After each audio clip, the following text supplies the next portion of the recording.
Hi everyone, I hope you all are well. Welcome to Right Guidance and Ambition. My name is Anjali. So इस video के अंदर मैं आपके साथ SCP third semester का last important long question discuss करने वाली हूँ। इससे पहले मैं आपके साथ जितने भी इंपॉर्टेंट लॉन्ग क्वेश्चन डिस्कस किए हैं उनका लिंक जो है डिस्क्रिप्शन में दे दिया है। इट इज़ वेरी इंपॉर्टेंट कि जिस भी सब्जेक्ट की वीडियोस अपलोड हो रही हैं आप लाइन वाइज देखो ताकि आपको कोई भी कन्फ्यूजन ना हो। और इन केस अगर आपको कोई भी डाउट है आप मुझे कमेंट सेक्शन में पूछ सकते हो। आई विल ट्राई जितना जल्दी हो सके मैं आपको रिप्लाई करूँगी। आई होप आपके लिए वीडियोज़ हेल्पफुल होंगी कि एग्जाम की प्रिपरेशन अच्छी हो रही होगी। Now without wasting more time let's start with our topic. So question number 9, trace the circumstances which led to the martyrdom of Guru Tegh Bahadur. What was its significance? सबसे पहले आपने लिखना है introduction. The martyrdom of Guru Tegh Bahadur occupies an important place in the history of Sikh religion. Sikh धर्म के अंदर गुरु तेग बहादुर जी को जो शहीद किया गया था वो सबसे इम्पॉर्टेंट एक इंसिडेंट माना जाता है।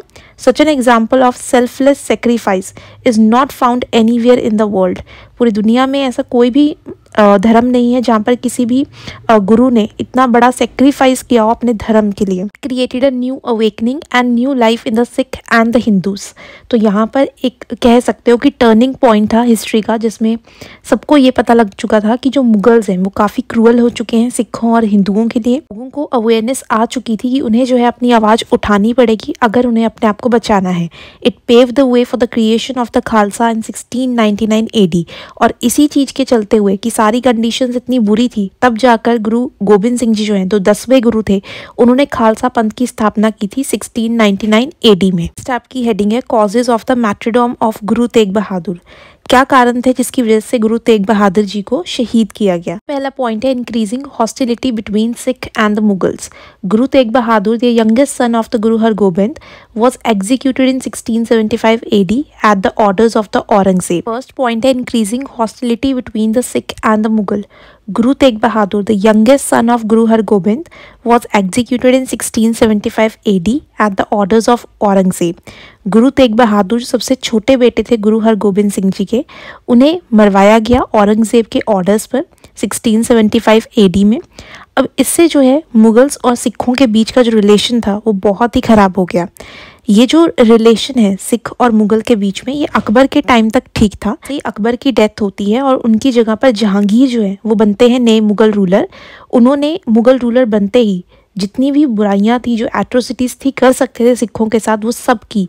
और साथ के साथ जो 5वें गुरु थे गुरु अर्जन देव जी, उनको भी शहीद करवाया। तो इसके चलते सिखों और मुगलों का रिलेशन जो है काफ़ी बिगड़ गया। ये रिलेशन और भी ख़राब हुआ शाहजहाँ के टाइम पर और reach their climax under Aurangzeb. और औरंगज़ेब तक के आते आते टाइम तक तो ये इतना ख़राब हो गया कि बैटल्स होनी स्टार्ट हो गई। लोग जो थे औरंगज़ेब ने सरेआम मरवाने शुरू कर दिया, अपना डर फैलाना शुरू कर दिया, उनको कन्वर्ट करना शुरू कर दिया मुस्लिम धर्म में। सेकंड पॉइंट है fanaticism of Aurangzeb. Aurangzeb was religious by God. He was not prepare to tolerate the existence of the so called infidels. Aurangzeb जो थे उस टाइम पर बहुत ही रिलीजियस बाय गॉड, मतलब अपने धर्म को ही वो ज़्यादा सुपीरियर मानते थे। बाकी धर्म जितने भी फ्लॉरिश हो रहे थे इंडिया में उनको वो ख़त्म करना चाहते थे। लोगों को डरा धमकाकर वो कन्वर्ट करना चाहते थे मुस्लिम्स में। तो इसीलिए वो जब सिख धर्म के लोगों ने आवाज़ उठाई, वेपन्स उठाने शुरू किए और जो भी औरंगज़ेब ने पॉलिसी बनाई थी उन्होंने उनको रिजेक्ट किया, तब उस चीज़ को वो टॉलरेट नहीं कर पाए। जो भी इन्फिडल्स उस टाइम पे हो रहे थे, यानी कि लोगों ने जो आवाज़ उठाई अपने हक के लिए, बैटल्स हो रहे थे, तो उस चीज़ को बिल्कुल भी वो बर्दाश्त नहीं कर पाए। Laid on a relentless and intensive campaign against the Hindus in order to establish an Islamic kingdom in India. Aurangzeb की तरफ से बहुत ही स्ट्रिक्ट एक्शन लिए गए और कोशिश की गई कि लोगों को कन्वर्ट किया जाए मुस्लिम धर्म में और इंडिया को एक इस्लामिक किंगडम बनाया जाए। He embarked upon a policy of rigidity, fanaticism, intolerance towards the Hindus and started their persecution in order to force them to accept Islam as their religion. तो वहाँ पर औरंगजेब ने उस टाइम पर पॉलिसी अपनाई rigidity. कोई भी कानून जो है वो बहुत ही स्ट्रिक्ट लॉ से इम्प्लीमेंट होगा। फैनेटिसिज्म मतलब अपने धर्म को वो ऊपर मानते थे, बाकी धर्म को वो मानते थे कि वो इन्फीरियर है। इनटॉलरेंट, बाकी धर्मों की बात वो बिल्कुल भी बर्दाश्त नहीं करते थे। उनके अकॉर्डिंग सिर्फ एक ही धर्म की बात होनी चाहिए और एक्टिविटीज़ होनी चाहिए, दैट इज़ इस्लाम। उन्होंने पूरी कोशिश की कि फोर्सफुली लोगों को इस्लाम धर्म में कन्वर्ट किया जाए। He got demolished many Hindu temples, बहुत सारे जो हिंदू टेम्पल हैं वो तोड़वाए गए, गुजरात, मथुरा, बनारस, और उन सारे जगहों पर पिलग्रिमेज टैक्स लगाया गया कि अगर कोई भी हिंदू उन जगहों पर जाता है तो वहाँ पर उन्हें टैक्स देना पड़ेगा, जो कि अकबर ने एक टाइम पे बंद करवाया था, बट औरंगजेब ने दोबारा से वो टैक्स जो है री इम्पोज कर दिया। Were prohibited from celebrating their festivals freely and were even remove from the high government jobs, लोगों को उनके फेस्टिवल सेलिब्रेट करने से यहाँ तक रोका गया, कोई भी ऐसी एक्टिविटी जो उनके धर्म से रिलेटेड थी उन्हें जो है वो करने से रोका जाता था, और साथ ही साथ जो भी सरकारी नौकरियों पे थे उन सबको हटाया जा रहा था जो इस्लाम धर्म को नहीं अपना रहे थे।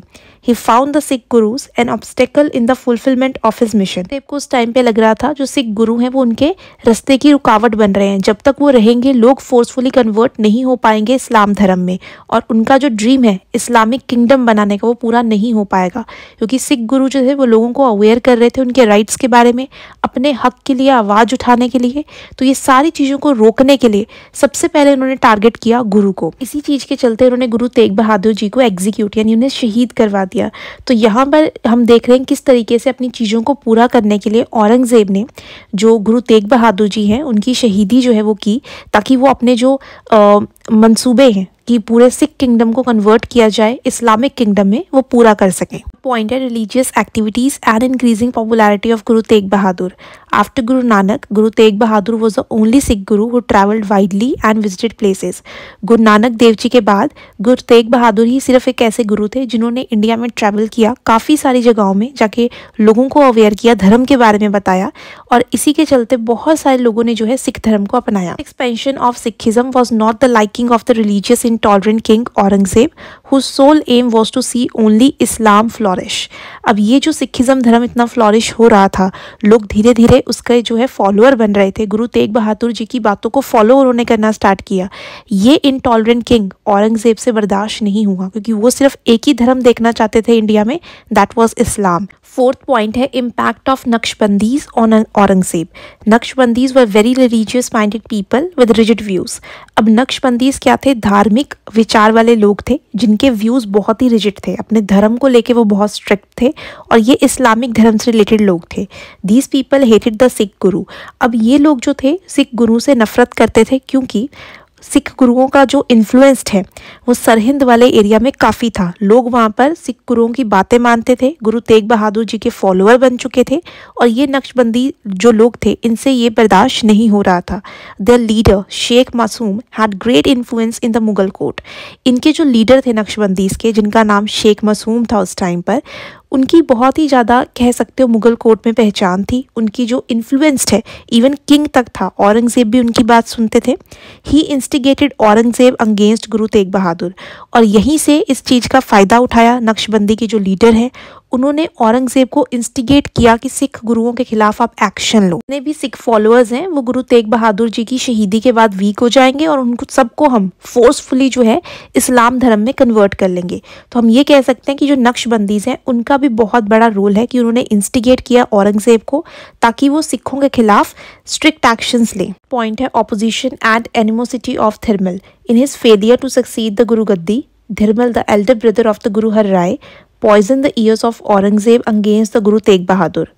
जो थिरमल थे यहाँ पर वो गुरु गद्दी जो है पाना चाहते थे, मतलब नेक्स्ट गुरु बनना चाहते थे, बट वो नहीं बने। बना कौन? गुरु तेग बहादुर जी। इसी वजह से क्या हुआ कि थिरमल जो है टोटली अगेंस्ट हो गए गुरु तेग बहादुर जी के, और उन्होंने क्या किया कि औरंगज़ेब को जाकर गुरु तेग बहादुर जी की जो है गलत बातें जो है वो बोली, उनके जो है कान भरे। भी एक कारण माना जाता है गुरु तेग बहादुर जी की शहीदी का। नेक्स्ट आपकी हेडिंग है significance of the martyrdom of Guru Tegh बहादुर, कि गुरु तेग बहादुर जी को जो शहीद किया गया इसका क्या इम्पैक्ट, इसका क्या सिग्निफिकेंस है सिखिज्म धर्म पर। फर्स्ट पॉइंट है sacrifice for the protection of religion become a sacred duty of गुरु, कि यहाँ से ये समझ आ गया कि अपने धर्म को बचाने के लिए आपको अपनी ज़िंदगी जो है सेक्रीफाइस करनी ही पड़ेगी, अपने धर्म को, अपने लोगों को बचाने के लिए। यहाँ पे एग्जाम्पल के तौर पे भी लिखा है कि सबसे पहले गुरु अर्जन देव जी जो है उन्हें जहांगीर ने एग्जीक्यूट करवाया। देन उनके जो बेटे गुरु हरगोबिंद सिंह जी हैं उनको काफ़ी देर तक जो है लंबे कार्यकाल के लिए जेल में रखा गया, उनके साथ टॉर्चर किया। उसके बाद जो उनके बेटे हैं गुरु तेग बहादुर, उनको भी शहीद किया गया। तो इस तरीके से ये पता लग रहा है कि जितने भी गुरु हैं उन्होंने सिख किंगडम के लिए बलिदान दिए हैं और वही उन्होंने लोगों को सिखाया कि टाइम आने पर आपको भी सिख किंगडम के लिए जो है बलिदान देने हैं, लोगों की जान बचानी है। पॉइंट है, it created a wave of hatred and revenge towards the Mughal. गुरु तेग बहादुर जी का जो एग्जीक्यूशन किया गया था वो सबसे बड़ा सेक्रीफाइस माना जाता है अपने धर्म को बचाने के लिए। The whole of the Punjab was seething with anger, hatred and revenge against the Mughal. तो जितने भी पंजाब के लोग थे वो सारे के सारे अगेंस्ट हो गए इस एग्जीक्यूशन के बाद मुगल्स के, और उन्होंने ठाना कि वो लोग जो है बदला लेंगे इस चीज का मुगल से। वे prepare to fight to save their religion and country and to live with honour and dignity. तो यहाँ पर क्या था कि जितने भी सिख धर्म के लोग थे उन्होंने वेपन्स उठाए, उन्होंने मिलिट्री ट्रेनिंग लेनी स्टार्ट की ताकि वो अपने धर्म और अपनी कंट्री को बचा सके और साथ ही साथ एक रिस्पेक्ट की जिंदगी जो है वो जी सके। इस पॉइंट है, it had a great impact on the Guru Gobind Singh. The execution of Guru Tegh Bahadur produced a far reaching influence on Guru Gobind Singh. He realised that so long there remain the Mughal regime in India, religious bigotry would not come to an end। Guru Gobind Singh ji next गुरु बने तो उन्होंने जब जो भी पिछला record देखा कि जो मुगल्स ने सिख लोगों के साथ किया है, इंडिया में जो भी एट्रोसिटीज़ की हैं, वो सारी चीज़ों को देखकर उन्हें पता चल चुका था कि जब तक जो मुगल्स हैं उनकी डायनेस्टी इंडिया में रहेगी, वो रूल करेंगे, तब तक उनका जो ये रिलीजियस बायगॉटरी है कि लोगों को धर्म में कन्वर्ट करना फोर्सफुली, वो तब तक ख़त्म नहीं हो सकता है। The Hindus would continue to suffer. तो तब तक जो है सिख और हिंदू सफ़र करते रहेंगे जब तक यहाँ पर मुगल डायनेस्टी होगी। इन 1699 AD he founded the Khalsa and Anantapur which transform the Sikh into great warriors. इसी चीज़ के चलते हुए गुरु गोबिंद सिंह जी ने 1699 AD में खालसा पंथ की स्थापना की अनंतपुर साहिब में, जिसमें जितने भी सिख थे उन्होंने उनसे रिक्वेस्ट किया कि आप लोग ग्रेट वॉरियर्स बनो, यानी सोल्जर्स बनो, मिलिट्री ट्रेनिंग लो ताकि टाइम रहते आप जो है आवाज़ उठा सको अपने धर्म को बचाने के लिए और मुगल से फाइट कर सको। पॉइंट है, it saved Hinduism from extinction. अब यहाँ पर हम बार बार हर पॉइंट में यही बात कर रहे हैं कि मुगल डायनेस्टी का मेन एम क्या था कि जितने भी इंडियंस हैं उन सबको इस्लाम धर्म में कन्वर्ट करवाना। तो इसीलिए एक टाइम तक लग रहा था कि बहुत सारे जो हिंदू हैं वो कन्वर्ट होकर इस्लाम धर्म में आ जाएंगे और हिंदुइज्म जो है एक्सटिंक्ट हो सकता है, ख़त्म हो सकता है ये धर्म अगर मुगल डायनेस्टी यहाँ पर कंटिन्यू रहेगी। तो इसी चीज़ को देखते हुए गुरु तेग बहादुर जी ने बहुत सारे जो है बहुत सारे सेक्रीफाइसेस किए, बैटल्स लड़े मुगलों के साथ ताकि वो हिंदुइज्म और सिखिज्म धर्म को बचा सके। Inculcated a new life, new self confidence among the Hindus of the Punjab, कि जितने भी लोग हैं उनको एक नई जिंदगी जीने का तरीका बताया और एक नया सेल्फ कॉन्फिडेंस उनमें भरा कि आप लोग भी अपनी आवाज़ उठा सकते हो मुगल्स के सामने। They decided to face boldly, कि आपको जो है पूरी ब्रेवरी के साथ उनका सामना करना है, उनसे बिल्कुल भी नहीं डरना है और जो भी उनकी एट्रोसिटीज़ है उनको मिलकर जवाब देना है उस चीज़ का। पॉइंट है, it increase the popularity of the Sikh faith. अब गुरु तेग बहादुर जी ने जो इतना बड़ा सेक्रीफाइस किया था अपनी जान देकर अपने धर्म को बचाने के लिए, वो बहुत बड़ा सेक्रीफाइस माना जाता है। किसी भी धर्म में किसी भी गुरु ने इतना बड़ा सेक्रीफाइस नहीं किया है। जो हिस्ट्री रही है सिखों की मुगलों के खिलाफ वो बहुत ही क्रूअल है, जिसको देखकर जितने भी लोग हैं वो सारे सिंपथाइज्ड हो गए और उन्होंने जो है कहीं ना कहीं ये देखा कि उनकी भी ड्यूटी बनती है इस धर्म को बचाने के लिए। तो सिख कम्युनिटी जो थी वो बहुत पॉपुलर होनी स्टार्ट हो गई टाइम के साथ। लोगों का जो विश्वास था सिखिज्म पर वो और स्ट्रांग हो गया। वो लोग फोर्सफुली कन्वर्ट भी हुए थे इस्लाम में, वो वापस जो है हिंदुइज्म और सिखिज्म में कन्वर्ट हो रहे थे। लास्ट आपका 6 पॉइंट है, it led to the downfall of the Mughal empire. The execution of the innocent and pious Guru Tegh Bahadur led to the downfall of the Mughal empire. जैसे ही उन्होंने जो है गुरु तेग बहादुर जी को शहीद किया, सारी जो कौम है, पूरी कम्युनिटी जो है एक साथ खड़ी हो गई उनके लिए और यहाँ से ये माना जाता है कि जो मुगल एम्पायर है उनका डाउनफॉल स्टार्ट हो गया। Gobind Singh offered stubborn resistance to the Mughal. तो गुरु गोबिंद सिंह जो 10वें गुरु थे सिखों के, उन्होंने खालसा पंथ की स्थापना की और जो सिख हैं उनको ग्रेट वॉरियर्स में कन्वर्ट करना स्टार्ट कर दिया। यही चीज़ कॉन्टिन्यू रहती है बंदा बहादुर तक। तो यानी कि हम देख रहे हैं कि एक के बाद जितने भी रूलर अब आते गए हैं पंजाब के अंदर, जो सिख आते गए हैं, जो गुरु आते गए, उन्होंने हथियार उठा लिए थे मुगलों के खिलाफ। वो बिल्कुल भी अब उनकी एट्रोसिटीज़ और क्रूअल रूल को सहने नहीं वाले थे और लोग भी अब जो है अवेयर हो चुके थे। एंड में conclusion 4 to 5 lines, and it is very important to write the conclusion in the end. इससे आपका आंसर जो है कंक्लूड हो जाएगा। कोई भी इंपॉर्टेंट लाइन्स जो हमने पूरे क्वेश्चन में डिस्कस की हैं पेन में लिख सकते हो।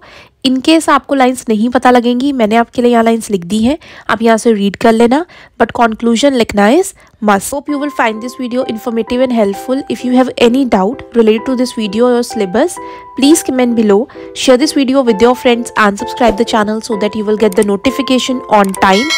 All the best achievers, have a nice day.